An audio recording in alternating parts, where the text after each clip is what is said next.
Elle a démarré, lecture de la carte, on est bon, enregistrement en cours. C'est parti.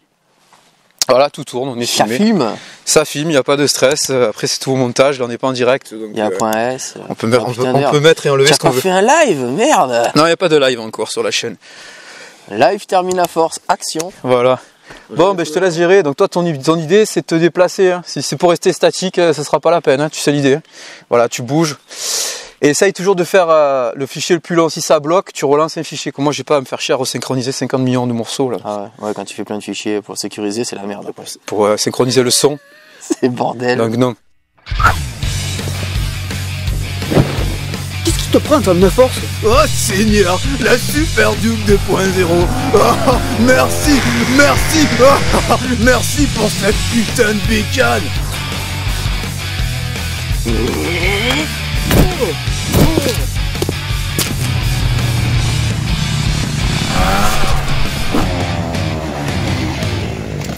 On passe la 3.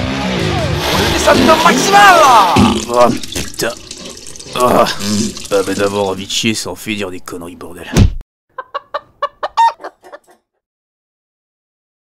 Donc, comment on se retrouve? En chantier. Hein? Comment on se retrouve? Mon cher J-Dread, alias le créateur d'IA Family Song, pour ceux qui suivent. Voilà, donc on en parlait de ça aussi. Donc on va parler un petit peu de ton parcours motard dans le premier temps, hein, parce que là on n'est pas là pour parler musique manga. Non, pas encore. Voilà, pas encore. Parce que tu as déjà été présent sur ma chaîne, mais c'est donc pour ceux qui ne te connaîtraient pas. C'est important de te présenter, de dire qui tu es, d'où tu viens. Est-ce que tu as entre temps tu as changé de sexe? C'est jamais. Hein. Est-ce que tu t'es senti cuillère, râteau? Je me suis senti moto d'un coup. Ouais, tu t'es senti moto, donc voilà, en fait c'est pour ça. Voilà. C'est la transition. Donc pour ceux qui suivent la chaîne, vous pouvez retrouver. J'ai déjà été présent sur quelques vidéos en guest en train de courir. Malade.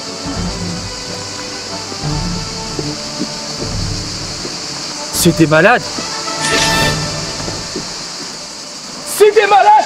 C'était malade. Notamment sur une vidéo double dose. Double dose. Mon première interview. C'est ça. Donc le son est pas très bon, mais bon, fallait bien commencer. Fallait bien se lancer. Cadeau d'anniversaire du double test. Voilà. Qui a amené à la 790. Donc c'est un peu la suite cette voilà, vidéo. C'est un peu 6 ans plus tard. Ouais, putain, c'est un peu là. Eh oui, 6 ans plus tard, 2019. Ouais. Là en 2025. Ça passe vite le temps. N'est-ce pas? Qu'est-ce qu'elle en pense? Ah oui, ouais, ça va les faire marrer, ça. Ça va les faire marrer. Termine la poulette. Donc voilà, donc en gros, ceux qui suivaient la chaîne à cette époque, ils te retrouvent. Et pour les nouveaux abonnés, ceux qui vont arriver, Ils découvrent. les millions, les milliards d'abonnés qui vont arriver, ils vont te découvrir. Ils vont nous découvrir. Donc voilà, donc ça y est, là j'ai bien posé le cadre. Qui es-tu? Quel est ton parcours motard? Quand as-tu passé ton permis? As-tu débuté en 125? Raconte-moi tout, voilà. Alors, donc on s'est rencontrés en 2014. Les gens ils vont croire que la station-service elle vend des motos. Ils vont me tirer des as. Là à l'heure actuelle t'as plus d'équipe dedans. Non. Et les plaquettes elles sont encore bonnes. Moteur et tout en fait. Qui l'a poussé pour rentrer, on est là. J'étais en 125 à cette époque-là, donc en KTM Duke 125. On faisait des balades. Et puis il m'a titillé pour que je passe le permis parce que monsieur il l'avait déjà. Hein, donc, Oui, moi j'étais déjà équipé déjà en 690. 690 Duke, le gros monocylindre. Mais il roulait qu'avec des 125. Hein. Ah mais c'est marrant, moi je peux c'est briller. Bien, voilà. Non, faut que tu brilles. Tu n'as pas besoin de ça pour briller. Mais... C'était la technique Mika. Voilà. Encore derrière Mika. Pardon. Non. Ça c'est. Il était en 125 aussi à l'époque. Hein. Ah ouais, c'est vrai qu'il était en 125. Pauvre 125.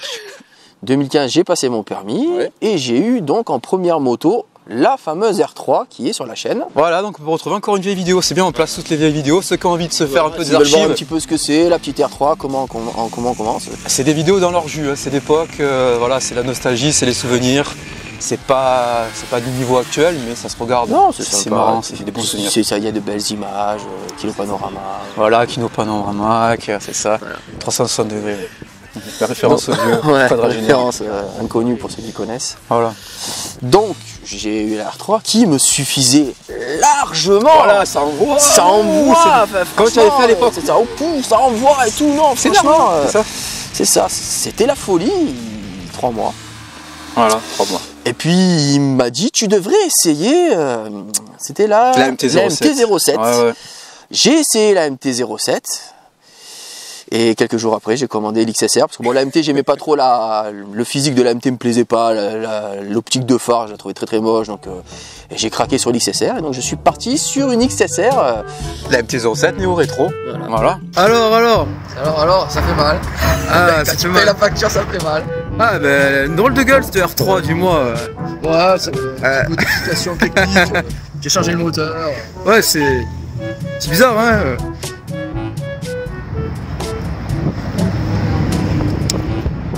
Voilà, ça, c'est de la moto. Que j'avais remis donc avec pas mal de changements dessus, j'avais refait la couleur, On y vient. j'avais changé l'optique de phare. Voilà, donc c'est une moto que tu as gardée un moment. On n'a pas eu le temps de faire une vidéo dessus. Ben non. Parce que justement, après, il y a la vidéo pour ton anniversaire, donc le double dose, le double essai. Ouais, c'est ça. 7,90, 12,90. Et une semaine plus tard, après cet essai. Après cet essai, une semaine plus tard, après une négociation frontale avec ma femme, on est parti au concessionnaire. Ouais, le craquage. Avec l'aide de ce monsieur, j'ai obtenu un prix de taré sur la moto. J'ai pas pu dire non. Et j'ai commandé. Ah, je vais mettre le devis pour faire râler. Le devis, il est. Ouais, Alors, il faut savoir que la 790, esthétiquement parlant, on était allé la voir au salon de Lyon tous les deux. elle me plaisait pas. Tu la trouvais pas belle. Ah non. En fait, quand on est allé au salon de Lyon, c'était en février. Même avant, je sais pas si on t'avait fait une vidéo. Non, on n'avait pas fait la vidéo. Ouais, je l'ai jamais monté. J'ai des rushs. Je vais pouvoir les placer. Hein, c'est l'occasion. J'avais vu la 790, j'étais monté dessus. Je la trouvais pas très jolie. C'était pas le coup de cœur. Non, pas du tout. Donc, à l'issue de cet essai, donc double dose, qu'est-ce qui t'a fait craquer essentiellement sur la 790? Le moteur. Quand j'ai fait le double essai, la 12 c'était trop. Beaucoup trop. Alors déjà trop haute pour moi parce que je suis pas grand, je fais 1m70 donc déjà là-dessus. Il y en a une là-bas de 12 V1. Le V1. Ouais, aussi. Mais là, c'était pas la V1, c'était la V2. La V2. Mais non, rien que déjà dans la vidéo, j'avais failli tomber quand il y a eu un coup de vent, j'arrivais pas à la retenir parce qu'elle est trop lourde. Puis le moteur de la 12, c'est un truc. C'est du délirium. Ouais, non, c'est pas à mettre entre toutes les mains et moi j'avais pas les capacités non plus. Mais la 7 m'a suffi largement.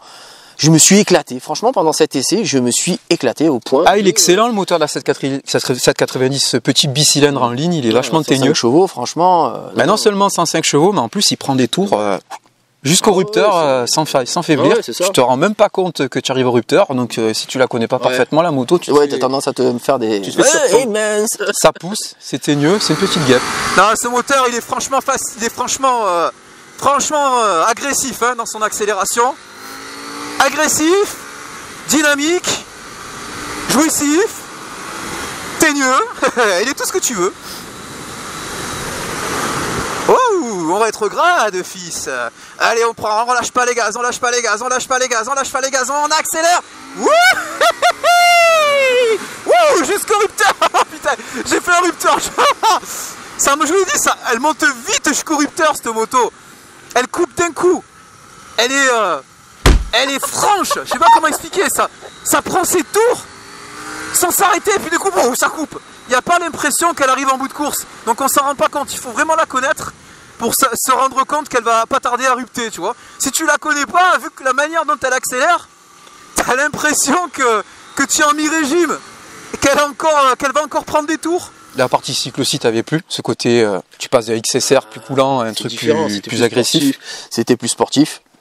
La partie cycle était plus sympa, le freinage, bon, ça allait. J'avoue que les leviers de frein étaient un peu bizarres au départ, mais pendant l'essai, honnêtement, j'y ai même pas pris compte, parce qu'après l'essai était court, c'est une demi-heure. Mais j'ai pris tellement une claque en termes de motorisation, un petit peu la même claque que j'ai pris quand je suis passé de la R3 à la MT. Ah oui. D'un coup, on arrive, on prend une claque dans la tête. Là, j'ai repris la même claque. Et là, sur le papier, tu passais de 75 chevaux à 105 chevaux. Et ce côté très dynamique, plus léger. Quasi un peu plus légère, je crois, que l'XSR. Avec un design totalement différent, un côté beaucoup plus sportif, plus agressif. Non, mais en soi, la 790, ils arrivaient à un tournant de leur histoire, un peu KTM. Ils arrivaient à quelque chose de. Esthétiquement, c'est discutable. Ouais, c'est leur premier bicylindre en ligne. Donc, certes, esthétiquement, c'est discutable. Peut-être des retouches à faire. Donc, on va en parler, ce que toi, tu as apporté à ta pogne, à ton goût. Voilà. Oui. Mais on sent qu'ils tenaient quelque chose. Ils en ont vendu des kilos. Il faut dire ce qu'ils en ont bien vendu. En tout cas, dans la région, dans le sud.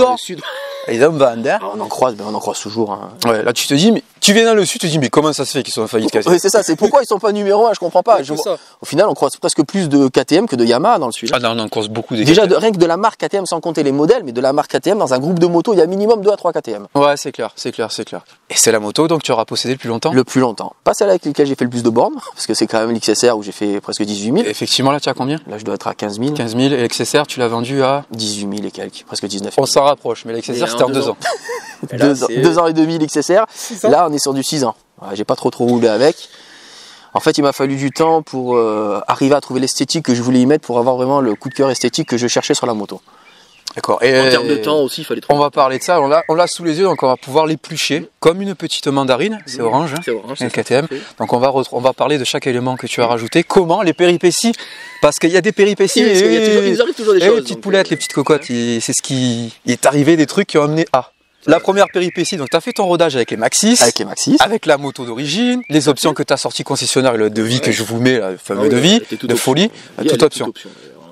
Je t'avais offert des Rastec K3, donc des pneus hyper sport, équivalent au Sport Mart-TT que tu as ici, et tu as eu un petit excès d'optimisme. Et en fait, en gros, les pneus là-bas, je devais les monter donc sur la XSR. Finalement, j'ai dit bon, on va attendre un peu, et je les ai montés sur celle-là. C'est le même diamètre. Premier montage, je mets la moto. Et en fait, j'ai roulé dans un endroit que je connaissais. De la même manière que je roulais avec l'XSR, mais avec la KTM. Comment dire que c'est pas les mêmes nombres de chevaux, c'est pas pareil. Donc j'ai eu gros excès d'optimisme. Je suis arrivé fond de balle dans un virage. Et puis au moment de freiner, j'ai pris peur, j'ai bloqué la direction, j'ai tracé droit. J'ai essayé, j'ai freiné en freinant de prendre le virage au mieux que j'ai pu. Et puis à la fin, une petite rigole, j'ai glissé dans la rigole. J'ai pas eu une grosse chute. Et c'est rigolo, c'est que le mec de Daffy, faites attention, important, doucement avec les pneus. Hein. Avec les pneus. Bon, on les avait déparafinés. Hein, Ah ouais, là tu les as déparafinés, c'est sûr. Et donc j'ai glissé dans la rigole. Alors j'ai pas eu de gros dégâts dessus, mais j'avais abîmé un petit peu le. Voilà, donc ça a apporté, en fait, ça a mené les premières retouches. Les premières décos, pas celles-là, mais les premières décos. Les fameuses premières décos. Ouais. Toi qui me disais, ouais, c'est kéké KTM. Ouais, purée, je suis parti dans du kéké grave. KTM, c'est ça? KTM. Wesh, gros, moi j'ai mis du KTM, wesh, écriture en italique, Zerma. C'est parce qu'en fait, comme tu sais pas c'est quoi la marque de ta moto, faut que tu le marques. T'as quoi comme moto? KTM, c'est comme le port-salut, c'est écrit dessus. Le Iéna, donc Iéna, j'ai mis le kit déco KTM qui est de folie, qui a marqué vraiment le truc. Ce que je détestais, je sais pas pourquoi je suis parti là-dedans. Et en plus de ça, moi je trouve que Iéna, on le sait que c'est votre marque Iéna, c'est pas besoin de le mettre sur chaque élément, c'est pas la peine. On a compris, Iéna.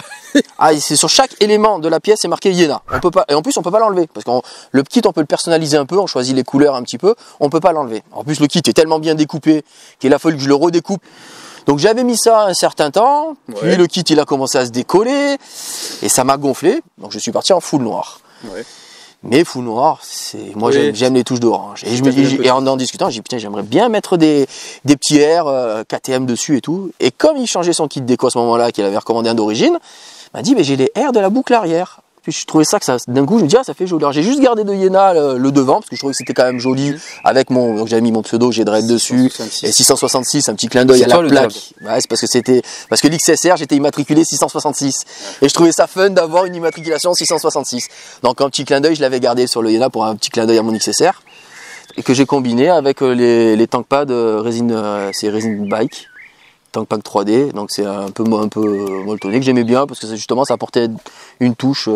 Et je peux voir que la boucle arrière est noire. Alors, après la boucle arrière, oui, ça la boucle arrière aussi je l'ai changé. Alors ça c'était aussi un peu la. Comment tu as procédé? Explique-nous pour la boucle arrière comment ça s'est passé. Boucle arrière, comment ça s'est passé? J'avais commandé les intérieurs de boucle pour en déco, sauf que ça se décollait, ça m'a gonflé, j'ai mis de la colle et en fait la colle elle m'a rongé la peinture de la boucle. Elle était grise à la base. À la base, elle est grise et en fait, ça m'a rongé l'intérieur. Quand j'ai vu que ça tenait plus, quand j'ai enlevé, j'ai voulu l'enlever parce que ça tenait plus, donc je l'ai enlevé complètement et ça m'avait arraché la peinture à l'intérieur.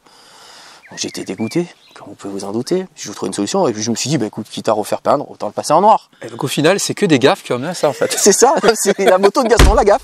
Quand même, comme quoi.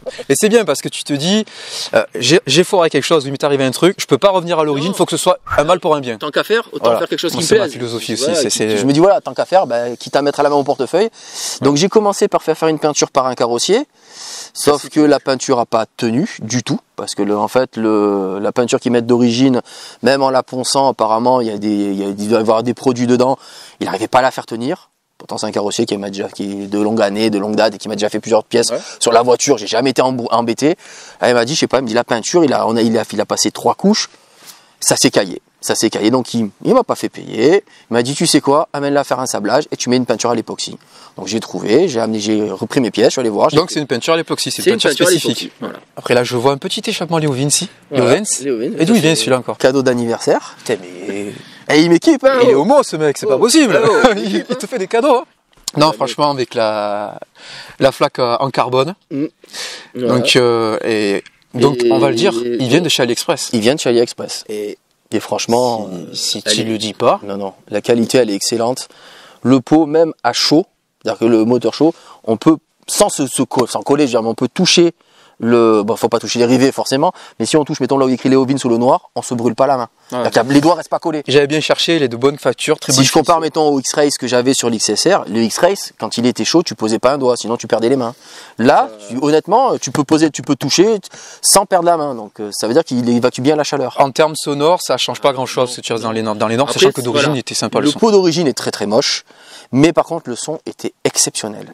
Et je voulais pas le perdre. C'est pour ça que j'ai pas décatalysé ni rien, parce qu'en fait ça sert à rien, le son est très bon. On essaie de bidouiller mais c'est pas utile. Non, ça sert à rien, le son est très très bon. Là c'est surtout esthétique, ça enlève le côté zizi parce que ça faisait les coucougnettes avec... Les coucougnettes, le devant, le truc un peu en ordingle, hein. Désolé. Ouais, c'était un peu space comme forme, mais franchement c'est un peu bizarre.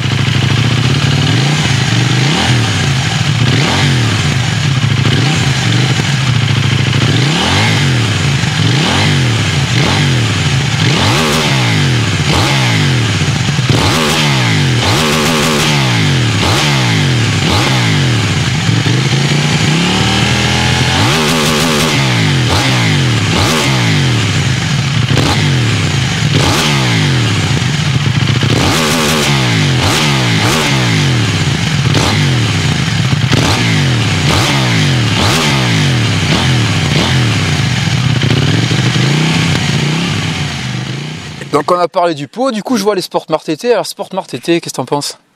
C'est exactement ce que tu en dis. Ah c'est cool, merci. C'est exactement ce que tu en dis, le feeling est exactement là. Il y a le côté, on tombe, on est comme sur un rail, ça colle.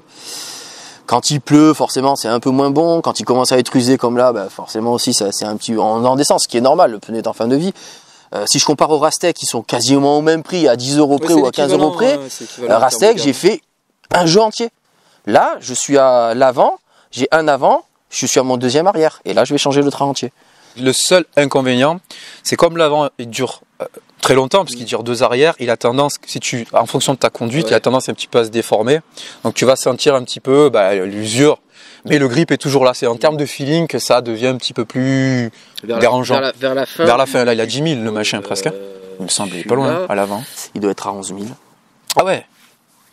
Les plus importants, la plus belle pièce que tu as ajoutée, les 2 plus belles pièces que tu as ajoutées sur ta moto. Comment ça, tu sais pas? Les selles perso? Ah purée. Les selles perso? J'y étais pas. C'est la dernière que j'ai rajoutée. Oui, c'est la dernière gaufre que je me suis fait. Alors au départ, j'avais donc la selle confort -2 qui avait été cadeau. J'ai fait un gros road trip avec ma fille où on est parti en Espagne. Comment dire que le cucu, j'en pouvais plus. Alors là, je me suis dit, je vais faire une selle confort. Par contre, la selle confort, sur le site, il précise que elle apporte du +2. Donc en fait, on part. Moi, je suis parti sur du -2. Donc là, j'arrive sur du +4. En fait, c'est l'équivalent de la +2 entre guillemets de chez KTM. Donc elle provient d'où cette selle perso? Celle-là de selle perso, je l'ai commandée sur le site Nox Custom.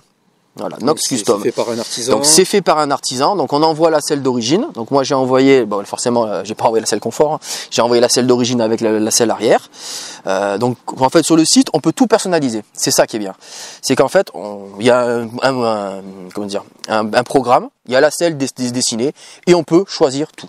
Les couleurs, les matières, quel endroit.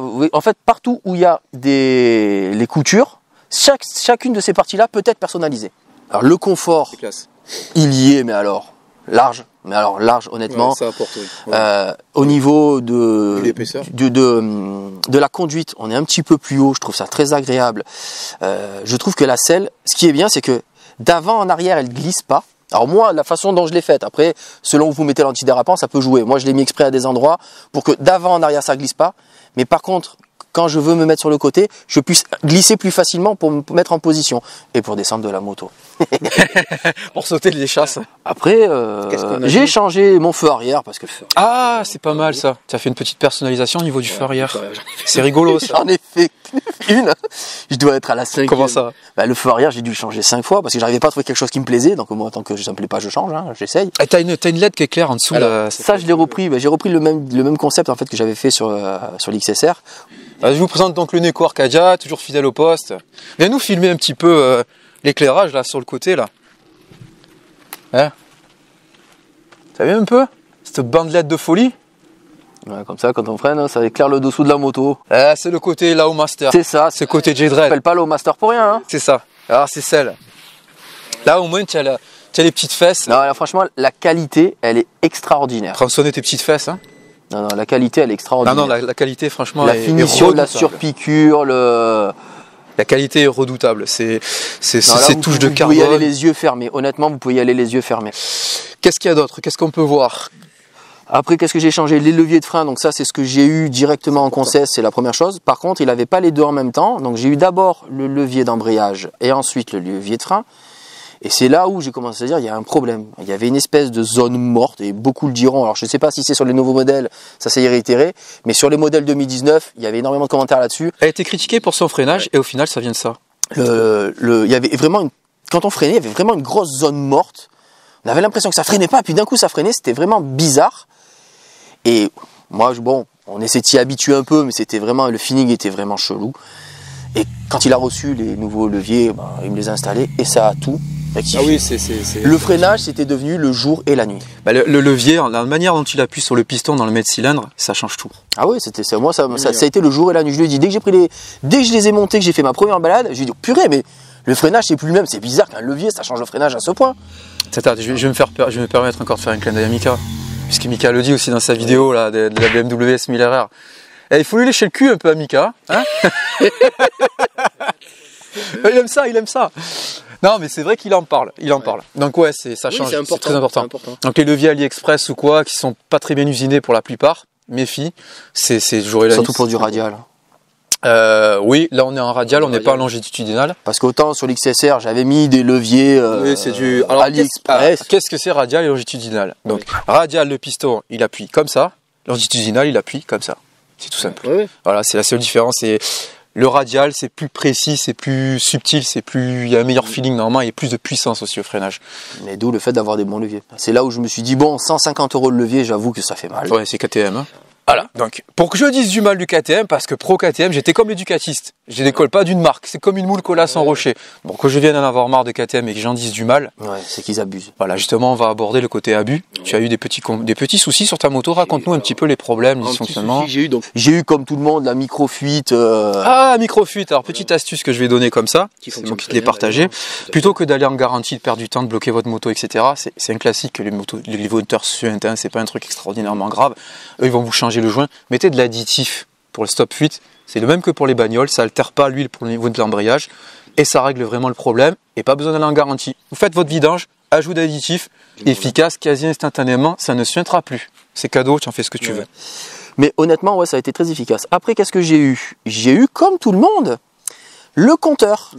Alors on va me dire, oui, t'es tombé. Oui, je suis tombé en 2019. Une semaine après, 15 jours après avoir eu la moto, le compteur il a pété en 2022. Quand t'es tombé, il n'avait pas la moindre trace de quoi que ce soit. Ah non, mais la moto, le compteur il est tombé en panne en 2022, il y a 2 ans. Donc, et je vais t'appuyer en disant que toutes les KTM que j'ai eues, sur tous les compteurs, ça foire, ça prend l'humidité. Sur ma 12, ça y est passé. Sur la 125 aussi. On avait la première 125. Je ne sais pas qui ils prennent comme sous-traitant pour fabriquer leur compteur. Parce que toutes les autres marques, ils n'ont pas ce genre de problème. KTM. Alors du coup, pour toi, la moto, est-ce qu'elle est terminée? Est-ce que tu penses rajouter encore autre chose ou elle est vraiment finie aux petits oignons? Alors, esthétiquement parlant, oui. Après, pour moi, la seule évolution qui serait possible, la seule pièce qui resterait à changer, ce serait changer les fourches pour passer sur des vraies fourches sport. Oui, histoire d'équilibrer un peu. Bon, je dirais ce que j'en pense dans le vlog qui viendra après. Donc, tu te régales avec cette moto? Après, oui, si je l'ai encore et que j'ai pas eu envie de changer, que j'ai pas eu envie d'essayer autre chose, c'est que ça me suffit largement pour ce que j'en fais. 5 chevaux. Je suis pas au bout de la moto et loin de là. J'ai pas le niveau pour être au bout de la moto de toute façon, donc Pour l'instant, vu mon âge et vu comme je conduis, ça me va très très bien. Elle mérite bien son petit surnom qu'ils lui ont trouvé, c'est vraiment un scalpel. Ah non, voilà, c'est on clair. a dit en même temps, c'est une moto qui est hyper efficace. Franchement, elle se suffit large sur la route. Je verrais pas l'intérêt en fait de changer parce que passer pour une 12, non. J'ai ni le niveau, ni le budget, ni l'envie en fait. Il y a un équilibre parfait entre performance, agilité, il y a tout. C'est ça. C'est une moto sur laquelle tu te sens pas ridicule. Il y a tout, ouais. Donc sur ces bonnes paroles, il n'y a plus qu'à vivre, il n'y a plus qu'à rouler. Il y a des road trips qui sont prévus, il y a du gros, il y a du lourd. Donc qu'est-ce que je vais leur dire? Je vais leur dire de s'abonner, toujours pareil, j'arrête pas de le répéter. Ouais, parce que vous êtes 93% à venir sur ma chaîne d'après les statistiques studio et vous abonnez pas, c'est pas cool. Donc toi je t'ai repéré, toi à chaque fois tu viens, tu te barres. Là-bas, là, je l'ai vu, il a pas cliqué. Tu cliques. Faut que tu cliques. Abonne-toi, c'est gratuit. Qu'est-ce que tu veux? Ça coûte pas, ça mange pas de pain comme on dit. C'est très important parce que bon, malheureusement moi aussi je me suis un peu lancé dans la musique et avoir des abonnés au-delà d'eux c'est gratifiant parce que on sait que ce qu'on met, ce qu'on fait, le travail qu'on fait, au petit niveau que nous sommes, parce que c'est de l'artisanal. On n'est pas des Squeezie, on n'est pas des joueurs du grenier où on n'a pas une équipe derrière de prod, on est 3 pélos et on se débrouille comme on peut. Voilà. Et la plupart du temps, il est fait en solo ou avec son frère quand il peut, donc c'est vraiment du travail d'acharné. Et avoir des abonnés, avoir des gens, voir les algorithmes qui montent, on se dit oh, ça plaît. C'est motivant, ça fait plaisir. Et donc voilà, la conclusion c'est abonnez-vous à IA Family Song. Vous êtes sûr qu'il y a des fans de manga. Ah, si vous aimez les mangas, les chansons manga, vous pouvez y aller, vous allez vous éclater. Voilà, et abonnez-vous au Termina Force. Voilà, Termina Force, c'est la bonne vieille chaîne YouTube à l'ancienne, à papa, là, toujours présente, toujours là. Toujours là. Et qui sait, un jour j'aurai le plaisir de vous croiser sur les routes et petit autographe, petite bise. Et ça arrive plus que ce qu'on le croit. Et vous allez voir que je suis accessible. Voilà, avec ma petite poulette, elle est là. Donc voilà. Si vous cherchez un brin à poulette, il est là. C'est ça. Et qu'est-ce qu'on dit? Générique là, pop pop pop pop pop pop et pop pop. Toujours pareil. Hein. Et ouais, c'est ça d'avoir des KTM, on critique, moi on les aime. Hein. C'est comme les meufs. Ouais, c'est comme les ces motos, c'est ça, c'est comme les meufs. On critique, mais on les aime. Tu couches avec et elle te mène à la baguette et qu'il faut passer à la caisse. Il faut pleurer pour acheter nos motos, sinon elle veut pas. Je t'aime ma chérie. C'est ça. Franchement, KTM, c'est ça, c'est une meuf, c'est une marque de meuf. C'est une meuf. Voilà. C'est ta meuf en fait. Ouais, c'est ta meuf. Je vais écouter la caméra parce que là.